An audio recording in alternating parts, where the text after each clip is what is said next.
কি অবস্থা? এই ২৬। তো আজকে আমরা কথা বলবো রসায়নের ৪র্থ অধ্যায় পর্যায় সারণী থেকে কিছু গুরুত্বপূর্ণ টপিকের কথা বলবো। তো এই টপিক গুলো খুবই গুরুত্বপূর্ণ এবং আমি কোশ্চেন ঘাটাঘাটি করে দেখেছি যে এই কোশ্চেন গুলো থেকে বিগত সালে খুবই এগুলাই প্রশ্ন এসেছে। ঘুরিয়ে পেঁচিয়ে তোমাকে বিভিন্নভাবে এগুলাই প্রশ্ন। তো এই যে ৮ টা টপিক এখানে দেওয়া আছে, এই ৮ টা টপিক হচ্ছে তোমাদের জন্য সবচেয়ে গুরুত্বপূর্ণ। এগুলো হচ্ছে ঘ আর ঘরার জন্য। অর্থাৎ ৩ মার্ক এবং ৪ মার্কের জন্য এই টপিক গুলো। তো এই টপিক গুলো তুমি যদি ভালোভাবে আয়ত্ত করতে পারো তাহলে তোমার জন্য একেবারে ইজি হয়ে যাবে। গ্রুপ ও পর্যায় নির্ণয় ১ম টপিক। এটা হচ্ছে তোমাকে দিয়ে দিবে একটা চার্ট আকারে দিবে, চিত্র দিবে। চিত্র দিয়ে বলবে যে এখানে এটা কোন গ্রুপের এবং কোন পর্যায়ের মৌল বের করো। এটা ঘ নাম্বার ৩ নাম্বারের জন্য এই কোশ্চেনটা অনেক আসে। গ্রুপ ও পর্যায় নাম্বার নির্ণয়। তো যেকোনো একটা মৌলের গ্রুপ এবং পর্যায় নির্ণয়। এরপর হচ্ছে আয়নীয় শক্তির ক্রম শুধু ঊর্ধ্বমুখী না হওয়ার কারণ। আচ্ছা, এখানে আয়নীকরণ শক্তির ক্ষেত্রে আমরা কিছু ব্যতিক্রম দেখি।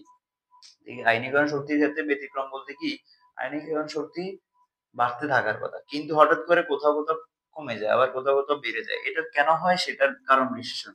এরকম কোশ্চেন আছে তোমাদের বই। তো আয়নীকরণ শক্তির টপিকটা তোমরা যদি ভালো করে পড়ো ওইখানে দেখবা যে কিছু, কিছু মৌলের ক্ষেত্রে এটা ব্যতিক্রম হয়। ওই ব্যতিক্রমটা একটু পড়বা। এরপর হচ্ছে পারমাণবিক ব্যাসার্ধের ক্রম। কোশ্চেন হবে। তোমাকে ৩-৪ টা মৌল দিয়ে বলবে যে এদের মধ্যে কার আকার বেশি, ওগুলো ক্রম অনুসারে দেখাও। এরপর হচ্ছে ইলেকট্রন আসক্তি, সেম কোশ্চেন এভাবে দিবে।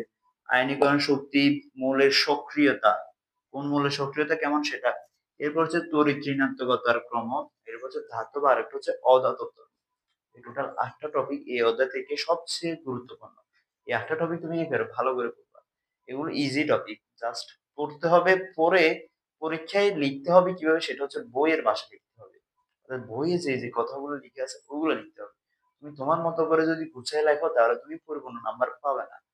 বইয়ের লেখাগুলো ভালো করে পড়তে হবে। ঠিক আছে? তো ভালো করে পড়াশোনা করো, এগুলো ভালো করে পড়ো।